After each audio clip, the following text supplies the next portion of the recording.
как она красиво летит, и что она делает, и почему она так делает. Когда я понял, что наша душа перерождается. Кто-то увидел, кто-то орал, в общем, ну, как бы я сказал, что это игрушка какая-то. Костей меньше дома не стало? Ну да, это был проходной билет в мир татуировок, потому что жена была против. Вся наша группа смеется. Я не подкаблучник, но я советуюсь, да? Так.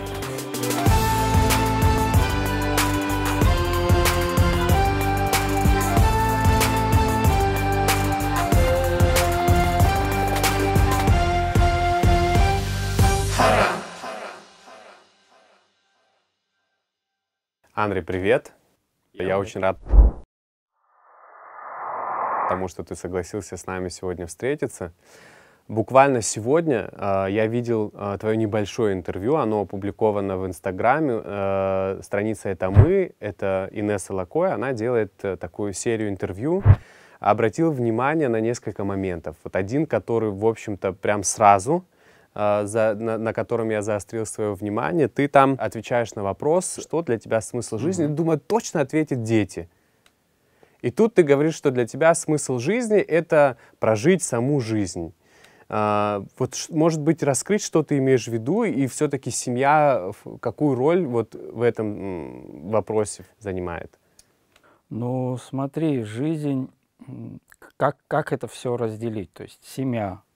Если ты нашел себя в работе, в предназначении, да, в своем, это часть жизни. Отдельная история родителей. То есть семья, она, понятно, в целом, да, это дети, но я все же это разделяю, потому что родители это, ну, кармически, это другая история, к ним другое отношение. Дети это совсем другая история.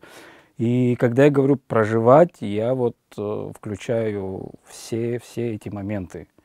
То есть я стараюсь, когда я с детьми, наслаждаюсь этим моментом. Либо даже если, ну, да, дети ведут себя по-разному, и иногда мы бываем в разном состоянии, в разном настроении, они могут, скажем так, напрягать, но даже в этот момент я вижу, что, ну, они меня учат. То есть почему я раздражаюсь? Я не должен этого делать. И я в этот момент беру себя в руки, начинаю как-то осмысленно к этому подходить. И это тоже этот момент, то есть опять же опыт проживания, вот в этом я вижу смысл. Также там с родителями, да, не всегда мы можем понимать друг друга. Тут разные моменты, и проработка вот этой проблемы, это тоже интересно. Ну, я говорю о каких-то моментах таких сложных, но также есть позитивные моменты, когда, да, мы друг другу там дарим тепло, любовь, и то есть это отдельное проживание. То есть тут очень много моментов, и когда ты в каждом, то есть осознанно видишь смысл и получаешь удовольствие, то вот в этом, то есть вроде бы все просто, то есть не надо его где-то искать, смысл жизни, куда я должен идти, с кем я там, что я должен увидеть, ну как бы все, ну здесь все рядом. По сути, вот день начался, и все, что мне попадается, ну оно не знаю, в последнее время особенно, может это возраст, может какие-то мои открылись какие-то знания, не знаю как, но все радует, любая мелочь, да, там какая-то птичка пролетела, или солнце как-то по-другому светит, или в небе что-то там, то есть все радует. Но ты не утрируешь, вот на самом деле я так, не вот утрирую. буквально птичка пролетела. Да, иногда я могу вот просто заострить на этом внимание, как она красиво летит, и что она делает, и почему она так делает. Но это ж, потому что мы не обращаем на это внимание, когда мы вот в делах, в проблемах, мы почему-то смотрим всегда вниз. То есть я про себя могу сказать, раньше я вот ходил и смотрел прямо или вниз, а я сейчас стал смотреть, ну как-то. Ну, ты себя как-то к этому приучал, да? Или как это происходило? Ну, понятно, что это какой-то долгий путь развития, да, всего. Да. Не скажу, что я прям Да. какие-то тренинги там проходил, приучал себя к этому, но как-то постепенно, то есть мне стало это нравиться. Одно за другим, и ты понимаешь, что ну так как-то приятнее. Ну, еще поговорим об этом подробнее. Еще один момент, на который я обратил внимание. Тебе задали вопрос, какие страхи твои сокровенные, которые исполнились. Ты сказал, что, к счастью, никакие страхи не исполнились, но о том, чего ты боишься, ты так и не сказал. И вот я бы все-таки хотел узнать, чего ты по-настоящему боишься. Ну, сейчас все меньше, честно, страхов. Раньше там были такие вот прям простые, там страх высоты, страх там, ну, какие-то такие бытовые, но это все как-то ушло, видимо, с возрастом опять же, или со взглядами. Ну, что обычно в голову лезет, там, почему-то какие-то там, что с родными, с близкими может что-то произойти, почему-то там, да, я просто много с кем общался, и люди об этом тоже часто говорят, что почему-то в голову лезет, что вот там с этим может что-то случиться, или Вот это был такой самый большой страх, но как-то я тоже стал с этим вот именно работать и бороться, можно сказать, и как-то тоже улетучилось. Ну, вот эта улетученность страха, она связана с тем, что ты веришь в реинкарнацию? Да, тут на самом деле такой важный момент отношение вообще к смерти, к жизни и к смерти. То есть самый большой страх, ну, это смерть. То есть если ты живешь с вот этим страхом, то твое мировоззрение, оно одно. Но в тот момент, когда ты понимаешь, что ну, смерть — это не конец, что мы здесь проживаем определенный этап, я даже не буду говорить про время, потому что ну, оно абстрактно, мы не знаем, что есть время. Просто определенный этап для опыта, и ты понимаешь, что это не конец, есть вечность, и ты как бы в этой вечности, скажем так, и в этом теле, ну, как бы ты проживаешь определенный опыт. И если ты это понимаешь, то отношение к смерти и уже к страхам, оно другое. Ну, знаешь, что мне интересно, вот для абхаза культ смерти, вот он очень развит. Мы очень долго не отпускаем покойников и так далее. Вот мне интересно, как ты к этому пришел? Это какой-то твои самостоятельные поиски или это все-таки ну, целенаправленно ты пытался избавиться, может быть, от этого страха? Вот что я помню про себя, много раз и обижались, и отцу там в упрек говорили. Я ну, редко посещал все эти мероприятия траурные. То есть если это прям очень близкий человек, или там надо прям, вот я ходил, старался. То есть у меня почему-то всегда было отношение какое-то непонятное, зачем столько этому уделять внимание. То есть, по сути, ушедшему это ну, не особо нужно. Больше получается, что это нужно окружающим, и происходит какая-то возня.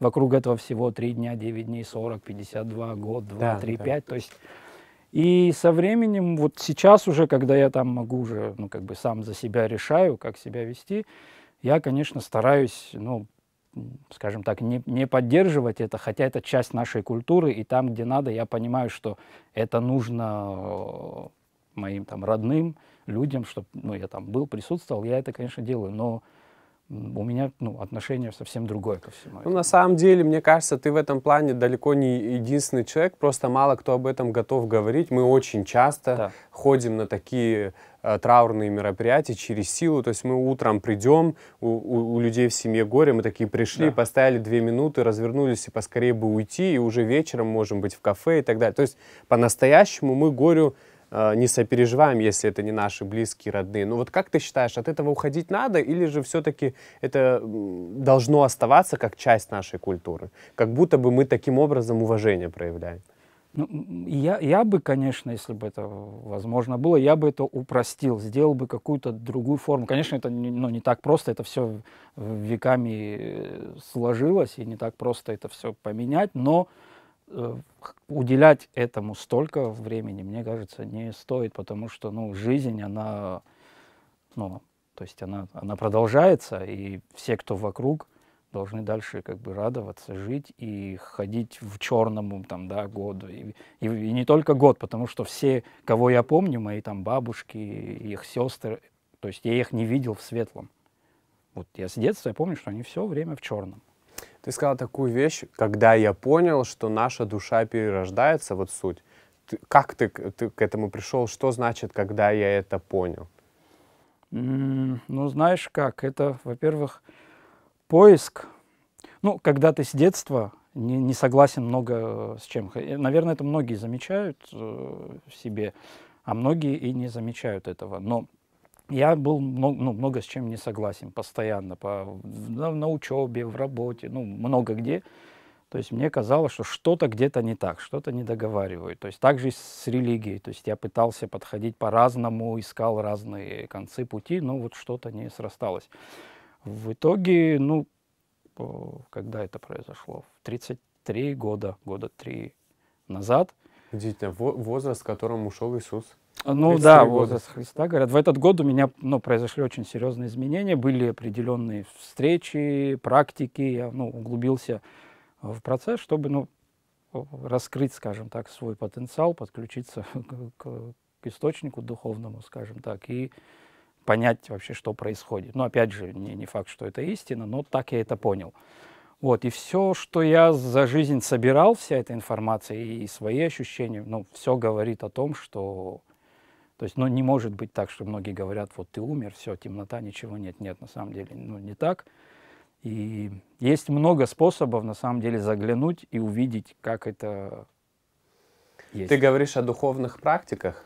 Да. И я вот готовился к интервью, пытался разузнать о тебе побольше, и вот, в общем-то, один из твоих товарищей через третьи и четвертые лица начал мне говорить о том, что, в общем, ты занимаешься духовными практиками. Если я не ошибаюсь, вот в один из таких разов произошло какое-то интересное, тяжело объяснимое событие. Вот расскажи об этом, пожалуйста. Как это рассказать? Ну, про это есть информация, в принципе, много. Сейчас уже открыто говорят. И... Нет, я хочу, мне интересен именно твой опыт, с которым ты лично столкнулся, грубо говоря, пощупал, увидел, вот это. Ну, это церемония айваски. Угу. Вот, про это можно узнать, я долго не буду рассказывать. Да, да. Вот, но, как сказать, если человек готов к этому, то есть, ну, это приходит непонятно, в общем, как, через каких-то проводников, друзей, незнакомых людей, но ты, в общем, попадаешь на этот путь, и если у тебя, в общем, ты готов и правильно подошел к этому и сделал все как надо, то тебе, ну, открываются какие-то знания, новые пути, которые ты либо принимаешь и идешь уже с этим, ну, либо ты считаешь, что это что-то... Ну, мы люди как, в принципе, мы верим в то, что вот ну, можно... как бы душа не готова еще принять эти знания. Да. Это вот все-таки у души есть возраст, да, если ты готов, твоя душа уже готова к этому, прошла определенные пути на путях реинкарнации, то ты эту информацию воспринимаешь, и у тебя меняется вообще мироощущение и отношение к людям, и вообще к миру, к животным. Ну, потому мне говорят, почему ты их не ешь, но я не могу их есть. Это же стало уже каким-то трендом.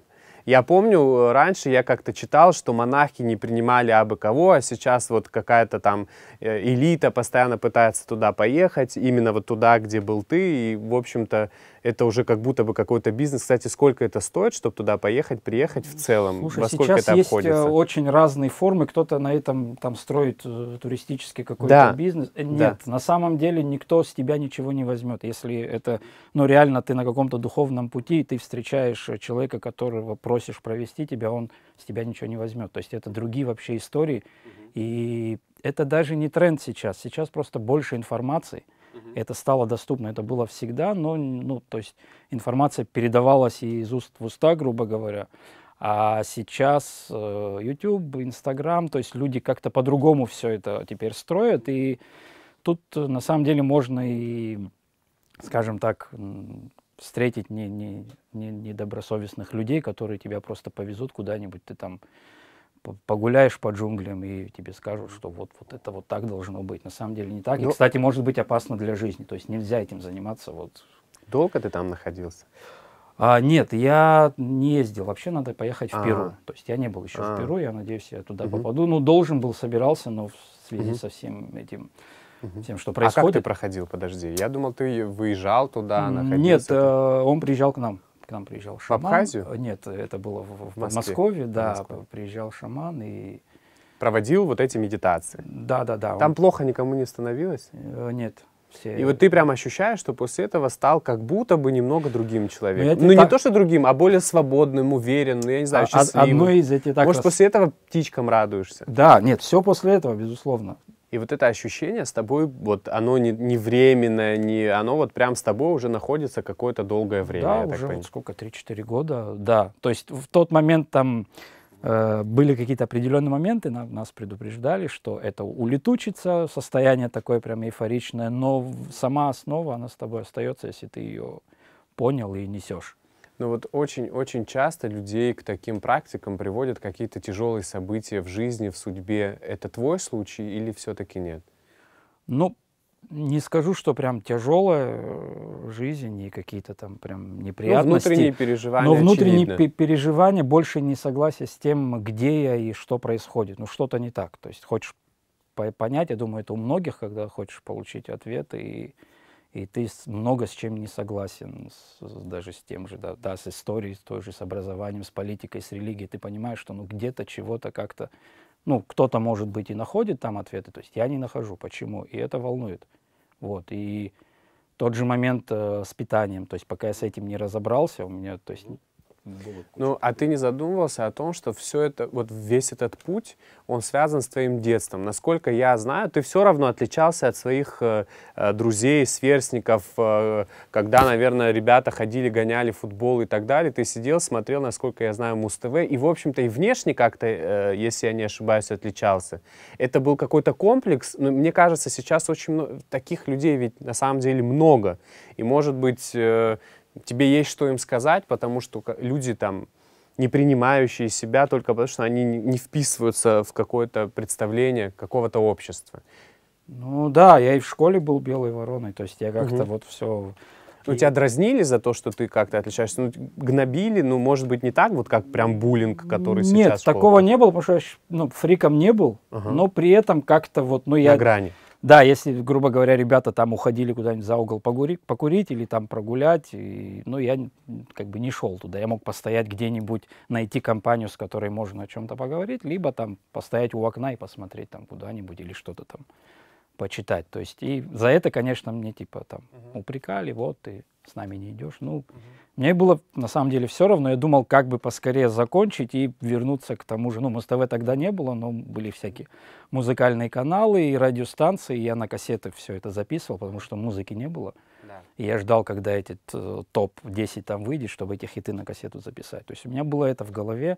И потом пойти в звукозапись, посторожить, когда новую там кассету привезут. То есть у меня какие-то были свои такие интересы. И кто сказал, что должно быть так? Ну, понятно, социум как-то формируется, и вот есть какие-то правила, и что у тебя волосы должны быть подстрижены так, ты должен носить какие-то такие штаны. Но опять же, кто написал это правило?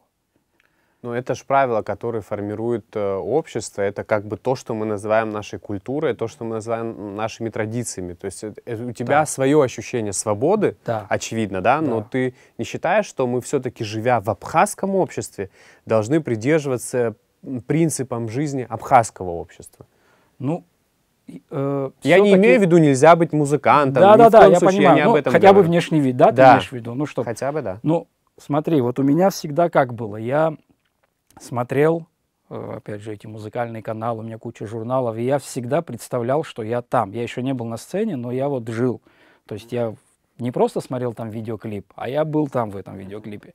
И ты уже хочешь как бы, ну, выглядеть как они, ты самовыражаешься так. Ты не хочешь... Я смотрел, думаю, почему люди ходят и стригутся там, ребята, ну, в соседней там парикмахерской. Они не хотят там что-нибудь сделать. Они там, почему они ходят все в черном, почему никто не хочет... А ты делал что-нибудь такое? Да, я много чего делал. Например? Да. Слушай, я носил даже... серьгу?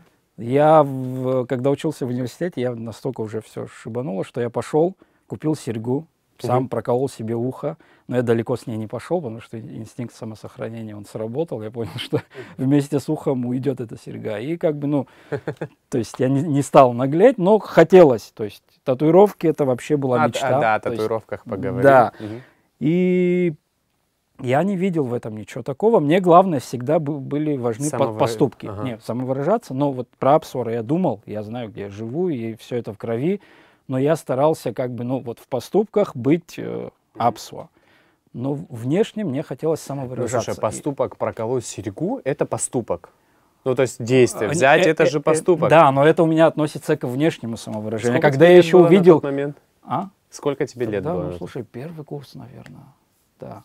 Первый, второй курс. Ты это прям дома сделал? Дома кто-нибудь увидел или были в шоке? Кто-то увидел, кто-то орал, в общем, ну, как бы я сказал, что это игрушка какая-то, но потом, в общем, снял. Что для меня было парадоксальным, когда я готовился к интервью, ты-то на самом деле биохимик. Ну, не закончил, как так получилось? Врач-биохимик, да, 4 года протянул и... Ну, как так вышло, что ты родной племянник Омара Сангулия, которого все знают в Абхазии. Ты, в общем-то, вырос в достаточно творческой музыкальной семье. Тут ты по какой причине вообще тогда биохимиком стал, если ты дома сидел и смотрел все эти музыкальные каналы и хотел быть на сцене? Чтобы ты понимал, я когда уже был в 9 классе, уже у нас в Доме юношества была группа. Да. Джамбул Жордани нас собрал, то есть у нас уже был коллектив, мы уже концертировали, там ездили по горам, в Очимчиру, в Гудауту, в Гагры, то есть мы были концерты, и когда я уже пришел, заканчивал школу, я уже играл даже там, в джазовой нашей крутой джаз-роковой группе с Борисом Океаном, в общем, все было классно, я занимался музыкой, но заканчивал школу, и тут уже, ну, родители говорят, нужно образование. И я понимаю, что нужно образование, потому что с музыкой тогда было, здесь было очень плохо. И я в какой-то момент понял, что я буду завязывать с музыкой. То есть я не играл, наверное, года 2. То есть я поступил, и я решил, что все, я сейчас... Ну, там были, в общем, отец так все это придумал, биохимию заканчиваю здесь, потом перевожусь туда, в Россию, и на врача уже по специальности. Ну, как-то, 2 года я продержался, но я понял, что, опять же, что-то там тоже не то. У меня, не клеится, когда творчество внутри, а тут первые 2 года все нравилось, у меня даже были какие-то успехи и по многим предметам, но дальше уже пошла и физика, и химия, и все. И я понимаю, что тут надо уже выбирать, либо я буду идти по этому пути, либо я все-таки занимаюсь тем, что близко. И вот проучился 4 года, и потом отец как раз уехал в Москву, он там работал. И я нашел возможность, говорю, на недельку в Москву никогда не видел, А уже при этом, я когда уезжал, мама мне говорит, а зачем ты барабан с собой берешь? Ты же на неделю едешь. Я говорю, я там просто не могу без него. В общем, уехал, и на второй же день я приехал в Москву, и на второй день уже в интернете нашел группу и начал, в общем, играть. В Москве? В Москве, да. У тебя есть младший брат, он тоже, в общем-то, из музыкальной среды.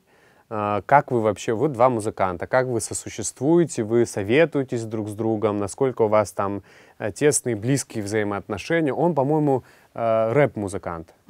В Питере находится, если сейчас я не он здесь. Да. А сейчас он здесь. Ну, как-то вы сотрудничаете вместе? Интересно, как Нет, сейчас мы не сотрудничаем. Мы в одно время... Тяжело, наверное, с братом сотрудничать. Нет, даже не в этом дело. Я делал ему и альбом один, мы работали в одно время, потом он уехал, и, скажем так, я не согласен с тем, что хочет делать он. И мы сейчас, не сейчас, уже года 2, мы Как брата зовут? Генри. Генри, да. Да, и мы никак пока не можем найти точек соприкосновения в творчестве. Мы в жизни-то общаемся, но в творчестве, я не согласен. Мне не очень нравится то, что сейчас вообще... Не все нравится, то, что происходит в рэп-индустрии, скажем так. И он долго копает, ищет, пытается что-то там, свой какой-то стиль найти. Но ты его считаешь талантливым, или все-таки тебе кажется, что он просто, увлекается там поверхностно? Нет, он этим живет, то есть он не просто фейковый чувак, который с микрофоном, то есть он этим живет, он проживает прям вот как трушный. И вот он не приходит вот сюда, вот в эту там навороченную студию, и вы вместе ничего там не записываете? Иногда, если ему что-то надо, редко там бывает, я что-то делаю, чего не могут там они сделать с ребятами, а так ему там, А у вас большая разница в возрасте? 4 года. Вот в период твоего детства, допустим, когда, он же тоже музыкант, когда ты уже понимал, что, в общем-то, склонен больше к музыке, вот у вас тогда не зародилась вот какая-то особая, может быть, творческая связь? Нет. Он на самом деле стал этим заниматься, пока я был в Москве. Я был сколько лет? 6. Может, ты стал мотиватором?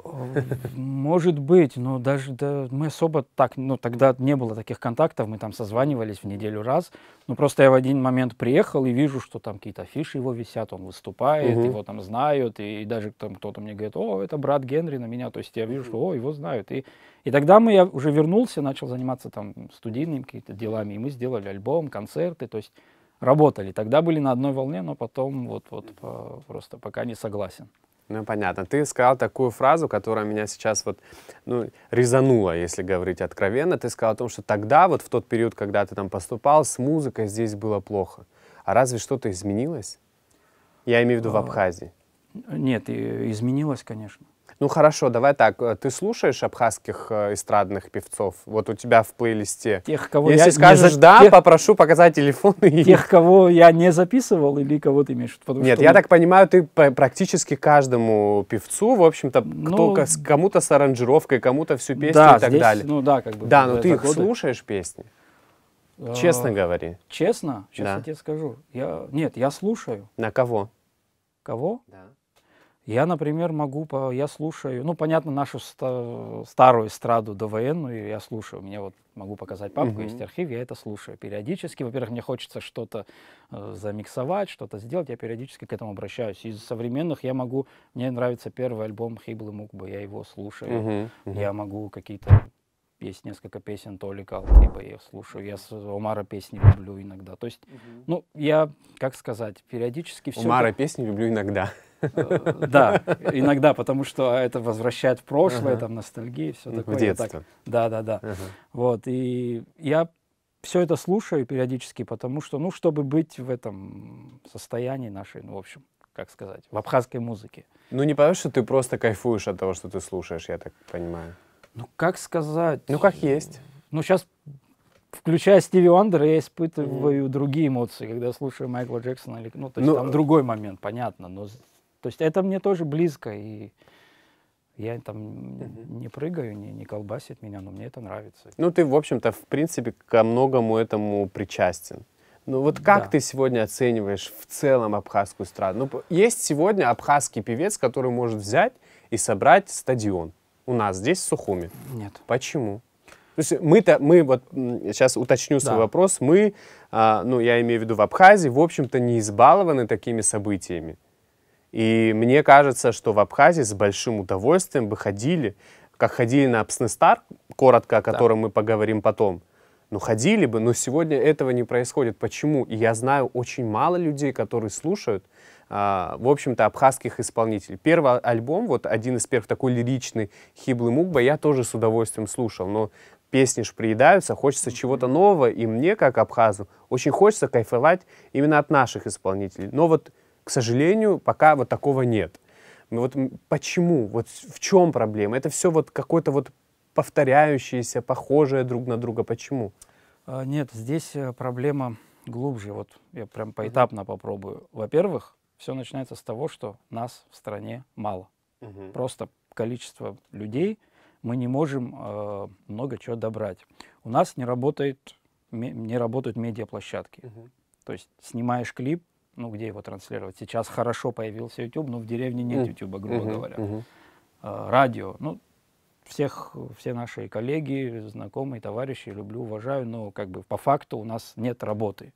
2-3 часа в эфире это другая история, а нету ротации, у нас нет отдельных музыкальных каналов. Ну, тут целый ряд проблем. Это один из моментов, потому что, как мы знаем, музыку, даже самую неудачную, ее можно заставить. То есть распиарить, грубо говоря. И когда она звучит, как сейчас говорят, из утюгов, то все равно она до кого-то доходит. И на эту песню ходят. На артиста тоже ходят, но все-таки артист без песни, ну, это странный артист, потому что нужны хиты. Все любят песни, и мы ходим на них. Вот. Здесь много проблем. И потому еще отсутствие работы у наших артистов. Их работа — это, по сути, только свадьба. То есть концертами они не зарабатывают. Этого нет. Их выступления — это, я сейчас буду утрировать, 3 концерта в год, там 30 сентября, 8 марта, Новый год. Ну, а почему нельзя сделать концерт, например? Ну, почему? Вот был же концерт Саиды Агарба, я так понимаю, вы, в общем-то, в этом во всем принимали участие. Да. Кстати, сколько стоит, чуть-чуть отвлекусь, сколько стоит, чтобы заказать группу Ama Records на свой концерт, чтобы вы аккомпанировали? Ну вот смотри, здесь тоже момент. Если артист себе может, у него спонсор или у него личные средства, то он себе может устроить концерт в убыток. У нас, во-первых, нет тысячного зала в стране, хотя бы, когда ты можешь собрать 1000 человек и сделать цену на билет низкую. Тогда ты зал соберешь. А у нас в филармонии 500 человек, и артист, чтобы отбить, делает высокую цену. Люди не идут. Ну, то есть тут такая математика. Да. И сколько стоит? Слушай, ну, мероприятие, концерт живой, выйдет, если не заморачиваться с подтанцовкой, с какими-то декорациями и прочим. Слушай, 1700 точно выйдет. Я сейчас не только про группу говорю, я говорю про свет, вот про зал. Группа отдельно. Ну, все вместе это вы предоставляете как раз, и свет, или как это происходит? Ну, либо можем предоставить, либо у человека свои какие-то... Ну, и вот там и варьируется. Да, ну, группу сейчас нанять, чтобы концерт, ну, это от 300 тысяч точно. Ну, и все же я все-таки пытаюсь понять, ну, хотя бы филармонию собрать. Что мешает артисту сегодня взять, сделать концерт в филармонии? Это дорогая аренда филармонии или что? Вот это все и мешает. То есть аренда филармонии, свет, звук, музыканты. Плюс, ну, артист не хочет просто так выйти. Ну, хорошо, если есть музыкант, и тут уже какой-то бэкграунд, и ты можешь чувствовать себя комфортно. А если концерт под фонограмму, то тебе нужны экраны, то есть нужен режиссер, нужна какая-то постановка, зрителя надо удивить. То есть все это выходит в копейку, которую ты залом не отбиваешь. Все. И тут у нас стоп. И как дальше? Смотри, прежде чем мы сегодня встретились, я очевидно понимал, что мы будем с тобой говорить об этом. Я начал звонить своим друзьям. Они у меня такая фокус-группа, уже 3-е интервью. Я звоню своим друзьям и говорю: ребята, абхазских исполнителей слушаете? Ну да, бывает. Нет, давайте конкретно. В телефоне там или вот там, где вы слушаете, есть хоть одна абхазская песня? Позвонил человек 12, я точно, ни у одного. Это как бы достаточно такие интересующиеся люди. Вот с чем это связано? Ну хотя бы вот, например, мне нравятся песни Майру некоторые. Вот с большим удовольствием их слушаю. Вот, ну я не знаю, может быть, ну Майра уже музыка другая. Она современная. Тут еще в чем проблема? Я вот не договорил. Концерты одно. Почему нет хороших, скажем так, песен? Может, песни хорошие, но подача не та. Потому что артисты, опять же, не могут. Да, я стараюсь со всеми сотрудничать, создавать условия, ну, комфортные, но, опять же, я не могу заниматься, то есть артистов, ну, немало, скажем так, и благотворительностью не получается заниматься. Конечно. То есть здесь аренда, здесь оборудование, каждый провод стоит, то есть, ну, это своя система, и получается, что артист, то есть то, о чем мы говорили, концертов нет, он не заработал, он не может вложить в песню деньги. И он начинает искать бюджетные варианты. Бюджетные варианты какого-нибудь подешевле аранжировщика, который, ну, как бы вот он делает, но он делает это. То есть у хорошего продукта есть цена. Тут понятно. Как ни крути, да, в наше время это уже четко понятно. И потому качество продукта страдает. Вот ты мог бы выделить для себя 3, может быть, наиболее интересных абхазских исполнителей? Неважно период времени какой? Или... Ну, сейчас. Сейчас? Да. Ну, как человек такой трудяга, ну... Нет, вот как по качеству песни, насколько крутая песня, крутой образ, артист это же еще и образ, насколько крутой образ, насколько он вот прям, ну, производит впечатление, не знаю, вот 3 артистов, именно певцов абхазских назвать. Ты сейчас меня прям тупик ставишь, если прям вот... Ну, в смысле, если ты не можешь назвать 3, скажи, я не вижу 3, например, я не могу таких. Именно вот если я вот сейчас говорю с точки зрения, как вот я бы хотел это видеть, прям, чтобы это выглядело круто, чтобы я мог, да, вынести это за пределы Абхазии и сказать, смотрите, ну, такого нет. Есть потенциал у некоторых артистов, и они стараются, но именно, чтобы сказать, что вот все готово, ну... на сегодня не знаю, не могу сказать. Хорошо. На чей бы концерт абхазского исполнителя ты бы пошел, если бы билет стоил, ну, я не знаю, 500 рублей? 500 рублей. Но это же не только деньги, это же потраченное время. Это потраченное время. Это ж ты еще, тебе как музыканту еще тяжело будет что-то слушать, если это плохо. На кого бы пошел, если бы билет стоил 500 рублей? Слушай, ну я вот с Саидой Агарба, работаю, но...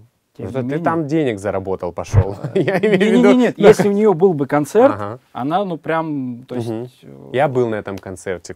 Где мы играли, в филармонии? Да. Ну, это было причем 6 лет, по-моему, назад.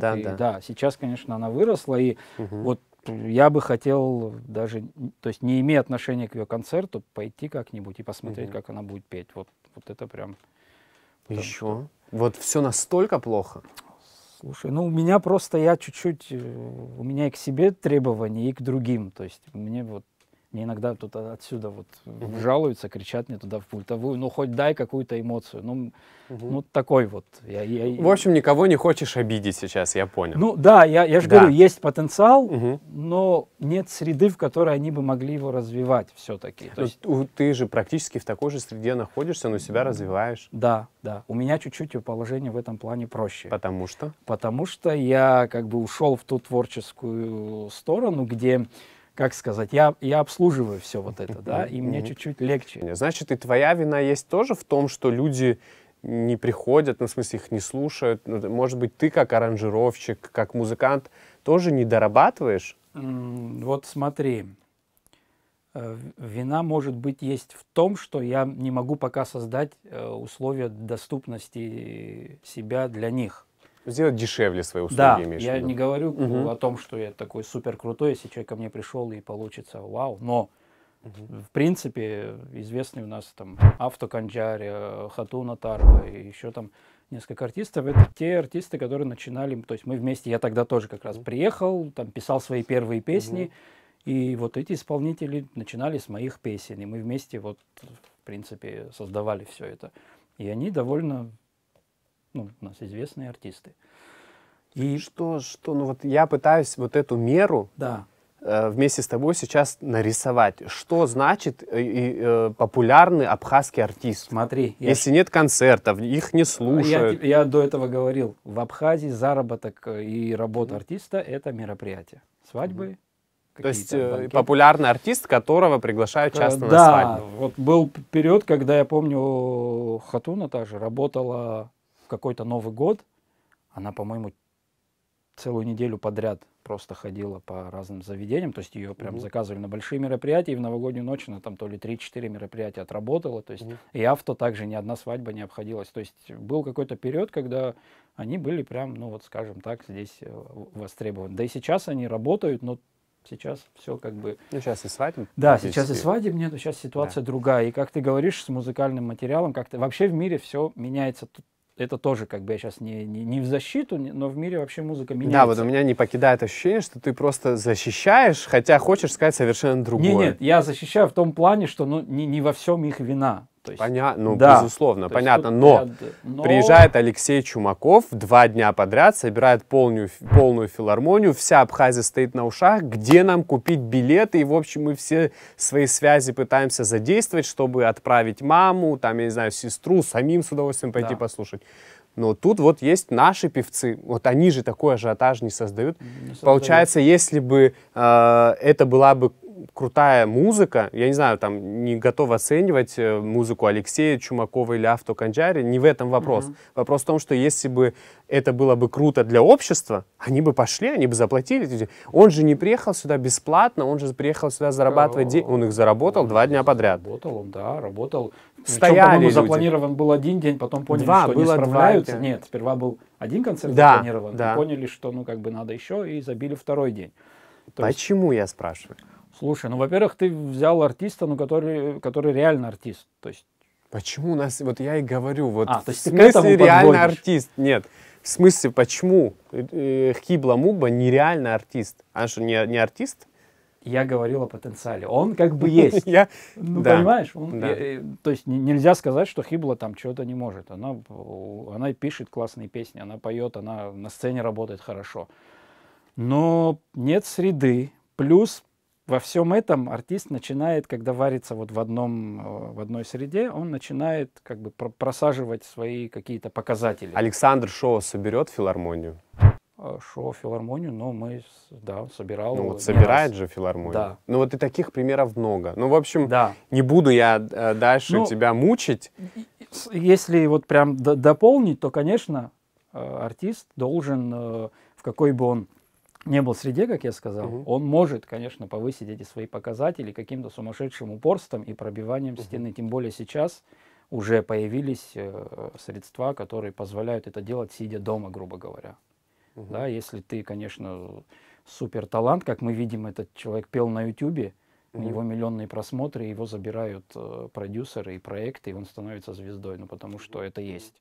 Еще 5 лет назад я бы с трудом поверил в то, что люди в Абхазии начнут в театр ходить. Ходят же? Да. Значит, это возможно. Появился человек, я прям вот с уверенностью могу сказать. Да, то есть у нас в музыкальной среде просто нет человека, который вот может быть да, который вот запустит все это. У меня чуть-чуть другое, как бы другие взгляды, другие умения, скажем так. Я вот могу здесь что-то делать, но нужен, видимо, человек, который будет генерить вот прям в масштабе, да, как это, например, делает Ираклий в Росдраме, прекрасно просто.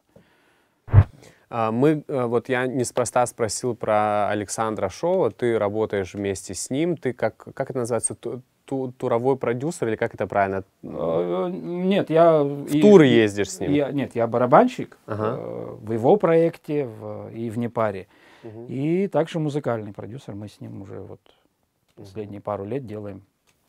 Ну вот когда песню тебе заказывает Александр Шоу или песню закажет тебе, я не знаю, не будем говорить Хибла-Мугба, много раз сказали, ну, Саида Габни. Вот отдача будет одинаковая? Ну, смотри, ни тот, ни другой, кого ты назвал, песни не заказывают. Ну, То есть Саша пишет сам, Саида пишет сама. Ну, я делаю продакшн, то есть я делаю аранжировки, мы вместе работаем в студии. И для Саиды также. Ну, вот у меня на самом деле нету какого-то разделения, отдача у меня всегда, то есть иногда приходит неизвестно никому, ну там просто ребенок, да, приходит родитель, говорят, мне вот я хочу, чтобы мой ребенок спел отцу на день рождения. И сколько такое удовольствие стоит? По-разному. Ну, назови. В Абхазии? Да, конечно, здесь. Ну, это... Ну нет, я, может, ребенка хочу привезти, ты скрываешь. Ну, в Абхазии это будет стоить, ну, скажем, там от 35 и... В зависимости от сложности. Там, ну, да, вот назвал. Уже какие запросы. Вот, и даже, то есть для этой работы я выкладываюсь то, как я могу максимально.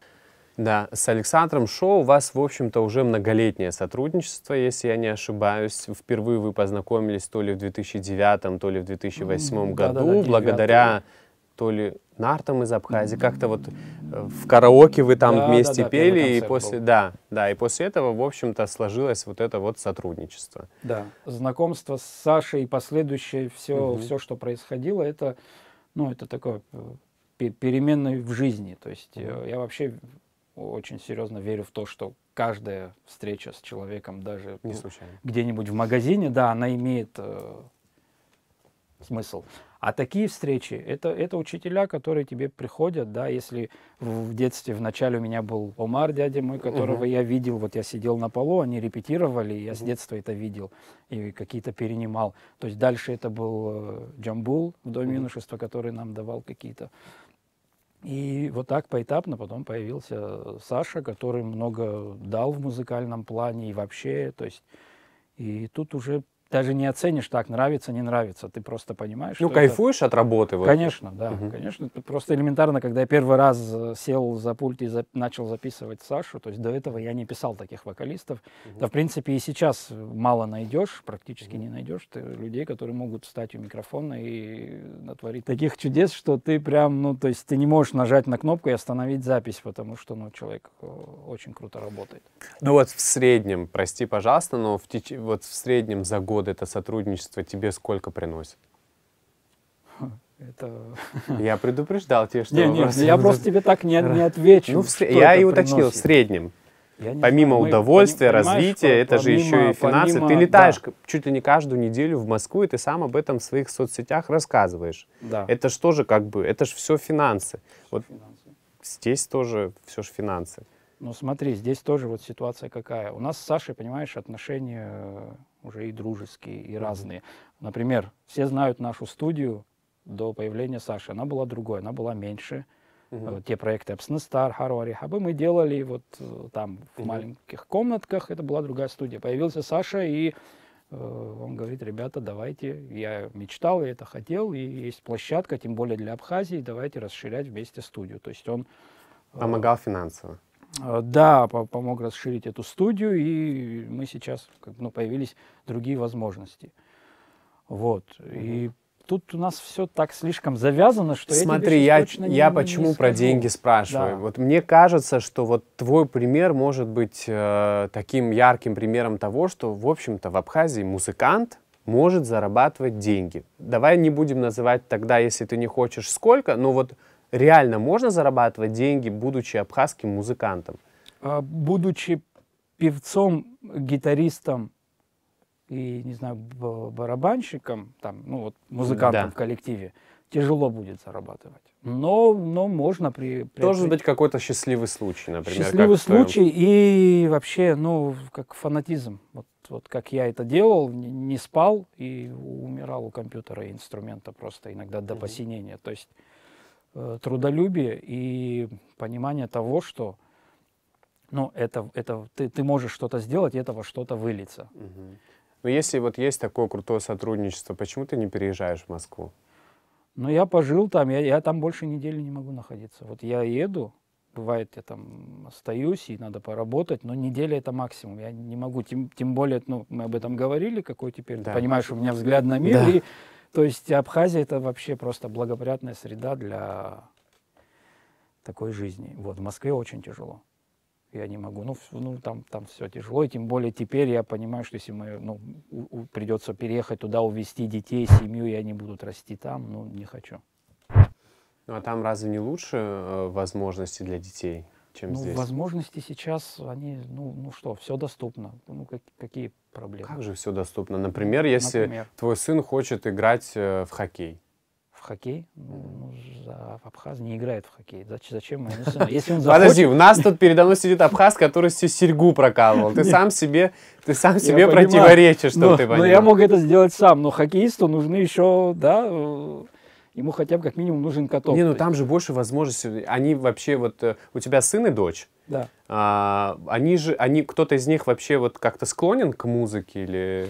Ну, у тебя же и супруга преподает абхазские танцы, несмотря на то, что по национальности она не абхазка. Да, но она родилась здесь, и, в общем, она знает абхазский. Я, наверное, ошибся с тем, что я вот эту установку поставил дома, электронную барабанную. Когда сыну было там 3, я его посадил, и он начал уже что-то делать. И сейчас уже для него это вот неинтересно. То есть другие дети видят это, они там хватаются, а он как бы это прошел. И вот он может подойти, даже что-то делает, и я удивляюсь, но ему это уже не особо интересно, перегорел. То есть девочка поет, там пытается, когда меня видит, стесняется, но поет, там ее записывают, показывают мне. То есть, есть какие-то творческие, но я пока не проявляю никаких. А стесняется, потому что ты в воспитании детей традиционный абхазский отец, или все-таки ты уже как бы таких более современных взглядов на воспитание? Я имею в виду, что куча всего уже написано, что как будто бы наши родители, их родители делали все неправильно. Да. Вот ты приверженец какого типа воспитания? Более традиционного или же вот как бы я более вот свободного? Услышал, как у японцев, знаешь, они позволяют детям, вот, пусть до он 5 падает лет, в лужу и делает, что хочет. Вот я за это больше, я не играю в какого-то строгого папу, но у нас хороший, плохой полицейский, я хороший полицейский, там есть плохой. Вот, и удобная позиция, стараюсь, я тоже ее занимаю, вообще отлично. Удобно, да. Иногда включаю, но уже не работает, они так типа все. Но я стараюсь быть другом, я там даже, знаешь, завел аккаунт в ТикТоке, хотя ничего не выкладываю, но смотрю за сыном, там выкладываю. Он есть в ТикТоке? Да. Как ты к этому относишься? Слушай, смотрю, что выкладывает, пока ничего там криминального, как бы вот идет по течению. Но как я на это смотрю? Это часть времени, культуры. Я не могу пока никак на это влиять и реагировать. И я не могу запрещать и выбивать его как бы из... Я понимаю. Я вот почему об этом спросил. Ты просто сказал, что вот, например, твоя дочь сколько ей лет? 4. А сыну? 8. Да. Твоя дочь в 4 года тебя стесняется все-таки. При тебе, в смысле, потому что она боится твоего осуждения, или же все-таки вот не пытался разобраться? Я думаю, нет, это больше пока у нас, она же сейчас вот как раз что-то, видимо, формируется уже, и идет такая вот игра папа, дочка, то есть какое-то появляется, не знаю, такое другое уважение, что ли, я чувствую там. Ну вот ты при своих родителях можешь ее взять, обнять, поцеловать и сказать, что она самая лучшая, красивая и вообще невероятная на свете? Как бы стараюсь не эмоционировать, при маме, допустим, могу, при папе там все-таки как-то не... Несколько лет назад ты был на 20 килограммов больше, чем сейчас. Да, даже 23. Ел все подряд.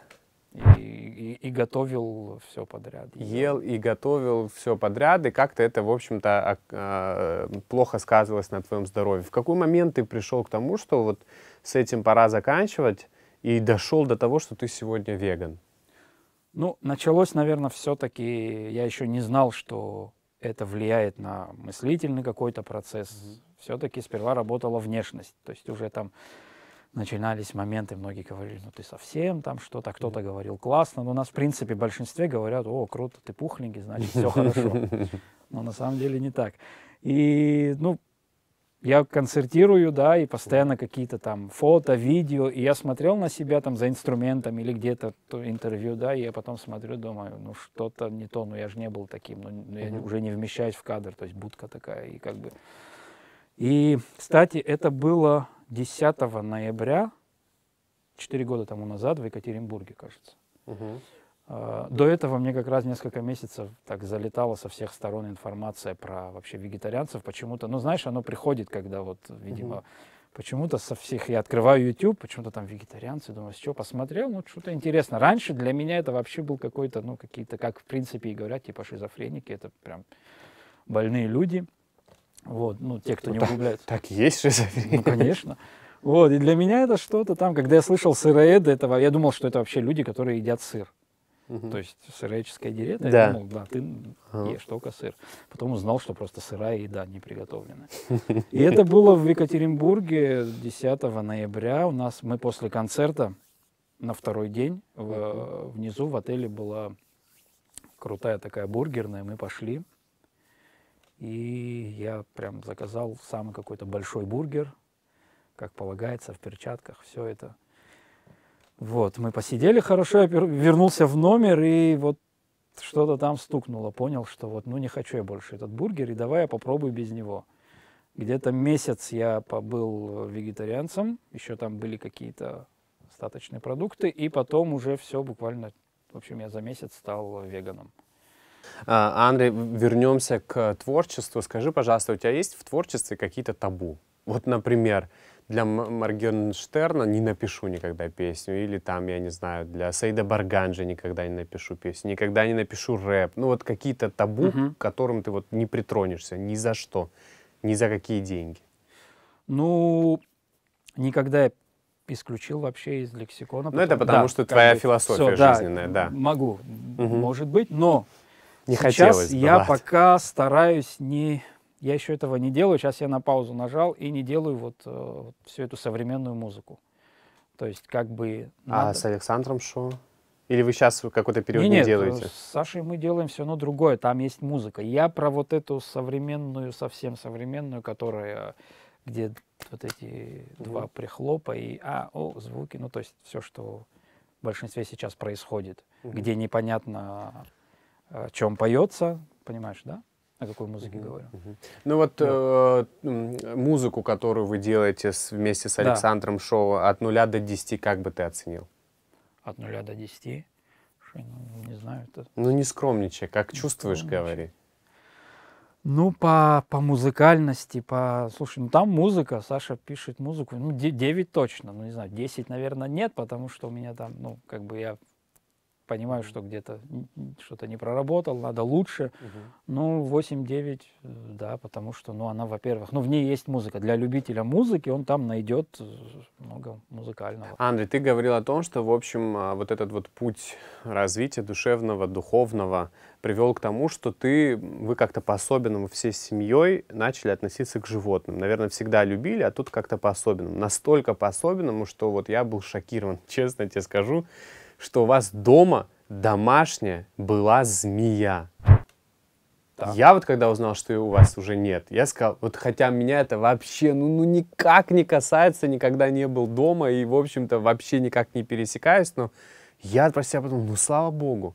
Вот то есть как так возникло желание? Это, может быть, на тебя повлиял там Александр Шоу, насколько я знаю, он тоже такой большой любитель этих змей. Раньше... Говорю им не...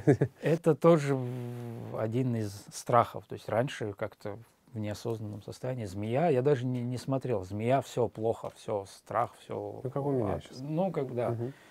И первый человек, который мне сказал, что, ну, когда я увидел на фото Сашу со змеей, и потом мы уже общались, познакомились, я говорю, ну как это? Он говорит, слушай, ну прекрасные животные. Во-первых, это знакомство с какой-то другой частью природы, с которой мы не сталкиваемся, с живностью, и это интересно. В общем, он мне так рассказал, и я так проникся, думаю, ну, наверное.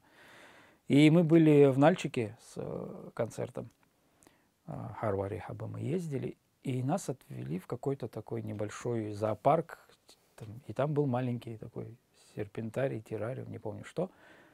И там был питон. У меня в Инстаграме даже есть фото, можешь найти. Прям большой питон. И я почему-то вот все эти слова Саши и плюс мои какие-то уже взгляды на то, что надо перебороть страх. И я, в общем, взял этого огромного питона, он прям тяжелый, сдавил меня, там у меня щеки аж такие, ну, можешь увидеть. И мне понравилось. Потом я уже приезжаю к Саше, у него там штуки 4 или 5 было, и, в общем, пошел контакт, и я понял, что, ну прекрасно, я начал их изучать, и ты понимаешь, что это, ну, вполне себе, ну, понятно, если змея ядовитая, то там уже другой подход, и надо быть профессионалом и понимать, как с ней вести себя, но куча не ядовитых змей, которых можно держать дома, и удобно кормишь там раз в 2-3 недели, в месяц, там, да. Они очень чистые, им постоянно нужна вода. Если там вода грязная, они даже туда не полезут, надо поменять. Они чистые, они... А ну тут супруга, дети, не было страшно? Держали, игрались. Но она, правда, была небольшая. Вот. Они держали, игрались. Сперва у всех был страх, но преодолели. Гостей потом меньше дома не стало? Ну да, те, кто слышали, многие не приходили. Да, то есть не приходили. Потом я его просто вывез, отдал, потому что я постоянно начал ездить чаще и как-то, в общем, ухаживать некогда было. Ну, я вначале еще тоже обещал, что мы коротко поговорим про Апснестар, но вот был яркий проект. Не знаю, наверное, тебе лучше, наверное, ты лучше знаешь внутри сложности, но со стороны этот проект был ярким, этот проект был интересным, он собирал зал. Вот почему нельзя сделать сейчас что-то такое? Почему нельзя? Ну, мы хотели сделать. Ама Рекордс? Не Ама Рекордс, той же группой «Нарты» из Абхазии. Вот. Это должно было быть что-то похожее на «Голос». Вот уже, ну, адаптированный под нас проект. Но есть ряд проблем. Одна из проблем – это участники. Их мало. Грубо говоря, на Апснестаре мы как бы, ну, за год там прошло немало по нашим меркам участников. И получилось, что на следующий кастинг, ну, как бы набралось, но все равно их мало. И очень много несовершеннолетних. То есть у нас, возможно, что как раз-таки они уже все закончили школу, и, не знаю, может быть, кто-то и может прийти еще раз, но я так понимал на тот момент, что нужно еще время. Вот. Хотя, ну, какое-то количество набралось, и вроде бы проект должен был стартовать, но там, в общем, какие-то были у меня еще договоренности, там, и не сложилось. Потом все перенеслось, но как бы идея есть, и ребята, насколько я знаю, как бы держат руку на пульсе и хотят делать какой-то проект. Ну да, было бы круто. Да, но опять же, финансирование, в общем, сейчас время такое, непростое. Спонсоры, которые постоянно поддерживали проекты, они поменяли свою политику, и сейчас нужны новые спонсоры. Анри, в общем, говорил тебе, что общался с друзьями, прежде чем прийти к тебе, и все меня спрашивали: Саид, обязательно спроси у него, что у него за татуировки, сколько у него татуировок, и по возможности пусть расскажет, что эти татуировки значат. Ну, татуировки, они, прежде всего, их делал не для красоты, скажем так, просто там набить, а они имеют определенный смысл, и они меняют... То есть татуировка меняет твой путь. Если ты ее делаешь осознанно с посылом, то это меняет... То есть когда набивают черепа и всякое там такого рода, надо задуматься. То есть понимать, для чего ты это делаешь. Вот, у меня их 1, 2, 3, 4, 5, 6, что ли, 7. Около 7, по-моему. Вот. Ну, самое, конечно, вот травмирующее, там, сперва, которое травмировало отца и окружение, и родственников, это вот здесь.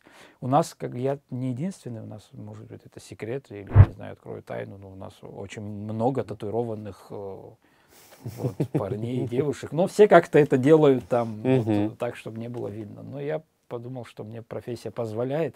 Я этого хотел, и я могу себе позволить. Плюс, чтобы не было вопросов, чем ты занимаешься. Знаешь, на таможне где-нибудь я показываю паспорт. Музыкант, да, иди. Вот. Здесь... Вот. Это Майкл Джексон? Да, ну, скажем так, два моих любимчика. Вот. Тут? Это Будда.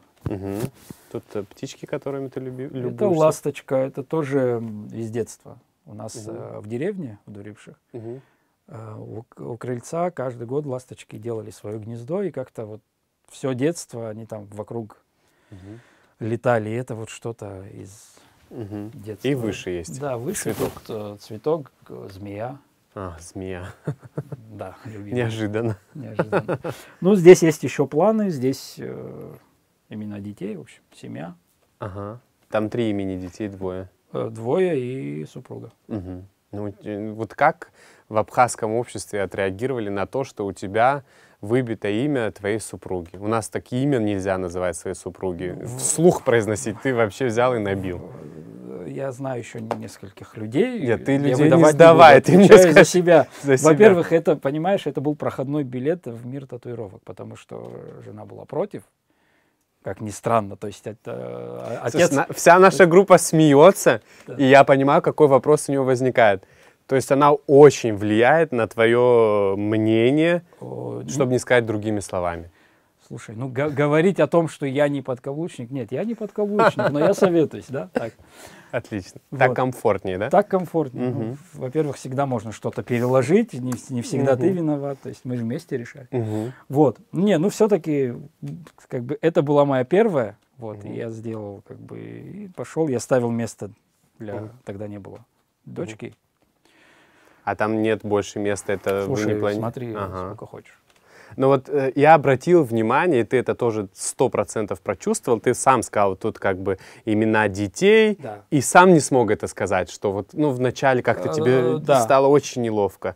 То есть ты сам пока еще как будто бы... Нет, я просто с формулировкой, я всегда парюсь, извините за слово, с формулировкой жена, супруга, я не знаю, как... Ну, как тебе больше нравится, вот я мне думаю. никак не нравится, я не понимаю. Имя. Вот, то есть набить можешь, а назвать нет? Ну как-то по-абхазски не называют, меня же увидят. Ты просто сейчас разбил нашу логику. Да, то есть у меня тут это все не поддается. Здесь у меня мантра. Какая? То есть это же как-то можно прочитать на русском? Ну, на Что русском... там? Ну, суть. Здесь Гаятри мантра. Если загуглишь Гаятри мантра, то ты увидишь прям дословно там, потому что переводов может быть несколько, но, в общем, смысл, ну, как бы это молитва. Есть еще в планах? Да. Раскроешь? Ну, забить. Есть Ты знаешь, я слышал о том, что вот люди, которые начинают делать татуировки, они чисто психологически как-то начинают быть от этого зависимы, как буквально от наркотика. Ты не задумывался о том, что ты от этого зависим? Нет, Просто... я их делаю поэтапно. То есть в жизни происходит что-то, и я делаю тату. Я видел фотку, которая, в общем-то, навела меня на мысли. Ты выложил фото в Инстаграм супруга и написал «С Днем Святого Валентина». Да. Какой самый романтичный подарок ты делал своей супруге? Самый романтичный подарок? Я не помню. Ты делаешь подарки своей супруге? Да. Цветы, без повода, например. Как-то это вообще, я даже говорю, и мне не верится, что я говорю это на камеру. Вот делаешь такое или нет? Да, без повода давно не делал. Вот, ну, честно, давно не делал, потому что, ну, как-то... Хотя это неправильно, это нужно делать. Ну, романтичный подарок был, ты просто, я так понял, не захотел о нем сейчас говорить. Ну, периодически что-то бывает, то есть на самом деле, ну, как-то я не запоминаю. Ну, пригласить супругу на ужин можешь. Да, недавно было. Ну, то есть это нормально. Спасибо большое, Андрей, за то, что ты уделил нам время. Я знаю, что у тебя есть для наших зрителей сюрприз. Рассказывай. Да, есть сюрприз. Это, назовем так, кавер, записать песню в студии. Ну, уточню, не новую песню, а какую-то известную, то есть записать на минусовку песню может любой. То есть главное условие — это уметь говорить, издавать звуки и не стесняться хотя бы немного.